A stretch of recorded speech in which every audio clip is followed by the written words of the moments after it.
नमस्कार, आप देख रहे हैं 4 PM। मैं हूं आपके साथ सिमरन। इस बुलेटिन में हम बात करेंगे देश और दुनिया की तमाम बड़ी खबरों की, लेकिन उससे पहले एक नजर आज की मुख्य सुर्खियों पर। दिल्ली सीएम अरविंद केजरीवाल को कोर्ट से नहीं मिली राहत, कल तिहाड़ जेल में करना होगा सरेंडर। अखिलेश यादव का बड़ा ऐलान, कहा आ रही है इंडिया गठबंधन की सरकार, बीजेपी में मची खलबली। कांग्रेस यूपी अध्यक्ष अजय राय का बड़ा बयान, कहा जनता बदलाव का मन बना चुकी है, उसी के आधार पर जनता ने किया वोट। कांग्रेस नेता सुरेंद्र राजपूत का प्रधानमंत्री पर कटाक्ष, कहा सनातन धर्म को बदनाम कर रही है बीजेपी, हजारों कैमरों के सामने नहीं होती है साधना। राजद नेता तेजस्वी यादव का बड़ा बयान, कहा चौंकाने वाला परिणाम देगा बिहार। लोकसभा चुनाव के रिजल्ट को लेकर सभी की निगाहें टिकी हुई हैं। इस बीच सपा अध्यक्ष अखिलेश यादव ने दावा करते हुए कहा कि इंडिया गठबंधन की सरकार आ रही है। समाजवादी पार्टी के प्रमुख और उत्तर प्रदेश के पूर्व सीएम अखिलेश यादव ने लोकसभा चुनाव के एग्जिट पोल से पहले बड़ा दावा कर दिया।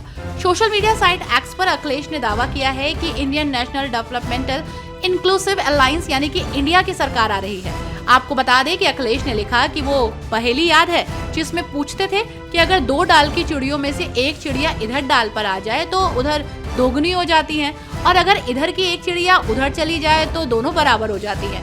जब तक आप इसका उत्तर सोचेंगे तब तक हम बता देते हैं कि भाजपा की हार के लिए यही पहली जवाब बन गई है। अब तक जो मतदाता उनके साथ थे वो इंडिया गठबंधन की तरफ आ गए हैं, जिससे हमारी संख्या दोगुनी हो गई है और भाजपा की आधी। यही है सच्चा एग्जिट पोल, इंडिया गठबंधन की सरकार आ रही है। सीएम केजरीवाल को कोर्ट से बड़ा झटका लगा है और उनकी अंतरिम जमानत याचिका को कोर्ट ने खारिज कर दिया है। अब उनको कल सरेंडर करना होगा। दिल्ली शराब नीति से जुड़े मनी लॉन्ड्रिंग मामले में मुख्यमंत्री अरविंद केजरीवाल को झटका लगा है। राउज एवेन्यू कोर्ट ने केजरीवाल को अंतरिम जमानत की 7 दिन की अवधि बढ़ाने की याचिका पर फिलहाल कोई राहत नहीं दी है। कोर्ट अंतरिम जमानत को लेकर अगली सुनवाई 5 जून को करेगा। ईडी ने सुनवाई के दौरान कोर्ट में कहा है कि आम आदमी पार्टी के राष्ट्रीय संयोजक केजरीवाल ने तथ्यों को छुपाया है और अपने स्वास्थ्य सहित कई मुद्दों को गलत बयान किया है। तो वहीं केजरीवाल के वकील ने इसके जवाब में कहा है कि केजरीवाल बीमार हैं और उन्हें इलाज की जरूरत है। वाराणसी लोकसभा सीट से कांग्रेस के उम्मीदवार और यूपी कांग्रेस अध्यक्ष अजय राय ने बड़ा बयान देते हुए कहा कि जनता बदलाव का मन बना चुकी है, उसी के आधार पर वोट दिया है। लोकसभा चुनाव के बाद अब सभी को रिजल्ट का इंतजार है। इस बीच कांग्रेस नेता अजय राय ने बड़ा बयान देते हुए कहा कि सारे लोग हमारे साथ हैं, इसलिए इस बार यही लगता है कि जनता बदलाव का मन बना रही है। शहर में कारोबारी दुखी हैं, बुनकर दुखी हैं क्योंकि उनका कारोबार नहीं चल रहा। जीएसटी ने सभी को तबाह कर दिया है। बाबा के दरबार के सभी मंदिर तोड़ दिए गए हैं। जनता इस बार इसका जवाब देगी। कांग्रेस नेता सुरेंद्र राजपूत ने पीएम मोदी पर जमकर निशाना साधते हुए कहा कि बीजेपी सनातन धर्म को बदनाम करने का कार्य कर रही है। कांग्रेस नेता सुरेंद्र राजपूत ने प्रधानमंत्री पर कटाक्ष करते हुए उनकी साधना पर कहा है कि साधना एकांत में होती है, हजारों कैमरों के सामने नहीं। प्रधानमंत्री हर घंटे में साधना की वीडियो क्लिप जारी करवाते हैं। वो उसको दिखाने के लिए मीडिया को मजबूर करते हैं ताकि चुनाव प्रभावित हो। इसकी शिकायत उन्होंने चुनाव आयोग से की है। लोकसभा चुनाव का शोर थम गया है और सभी को रिजल्ट का इंतजार है। इस बीच राजद नेता मीसा भारती ने प्रतिक्रिया दी है।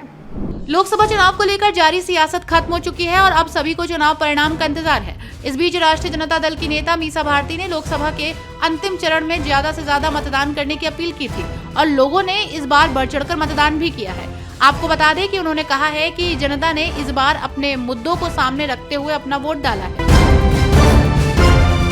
टीएमसी नेता अभिषेक बनर्जी ने ईवीएम लूटने पर सीईओ के ट्वीट के बारे में बात करते हुए कहा कि वो नकली ईवीएम था, जिसका चुनाव आयोग द्वारा स्पष्टीकरण दिया गया है। लोकसभा चुनाव में एक सीयू, एक बीयू और 2 वीवीपैट की लूट के बारे में पश्चिम बंगाल के सीईओ के ट्वीट के वायरल वीडियो के बारे में बात करते हुए अभिषेक बनर्जी ने दावा किया है कि चुनाव आयोग द्वारा स्पष्टीकरण दिया गया है कि ये नकली ईवीएम था। मुझे लगता है कि चुनाव आयोग की ओर से स्पष्टीकरण दिया गया है कि ये एक नकली ईवीएम थी।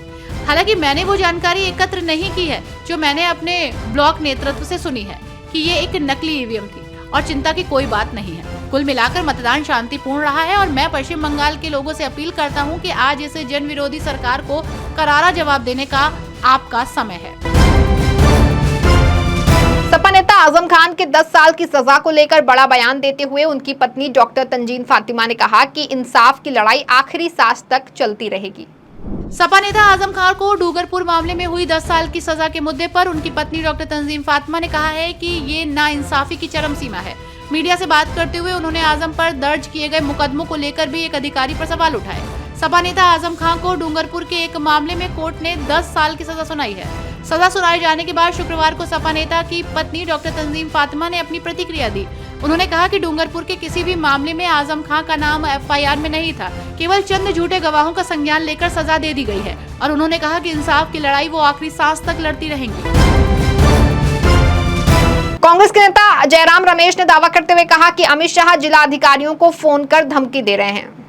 लोकसभा चुनाव के बीच कांग्रेस के महासचिव जयराम रमेश ने कहा कि गृह मंत्री अमित शाह अफसरों को धमका रहे हैं। कांग्रेस नेता जयराम रमेश ने सोशल मीडिया प्लेटफॉर्म एक्स पर पोस्ट कर लिखा कि निवर्तमान गृह मंत्री आज सुबह से जिला कलेक्टर से फोन पर बात कर रहे हैं। अब तक 150 अफसरों से बात हो चुकी है। अफसरों को इस तरह से खुल्लम खुल्ला धमकाने की कोशिश निहायत ही शर्मनाक है एवं अस्वीकार्य है। याद रखिए कि लोकतंत्र जनादेश से चलता है, धमकियों से नहीं। जून 4 को जनादेश के अनुसार नरेंद्र मोदी, अमित शाह और बीजेपी सत्ता से बाहर होंगे और इंडिया विजयी होगा। अफसरों को किसी प्रकार के दबाव में नहीं आना चाहिए और संविधान की रक्षा करनी चाहिए। वे निगरानी में हैं। इस बुलेटिन में फिलहाल बस इतना ही। ऐसी तमाम राजनीतिक खबरों के लिए बने रहें और देखते रहें 4 PM। धन्यवाद।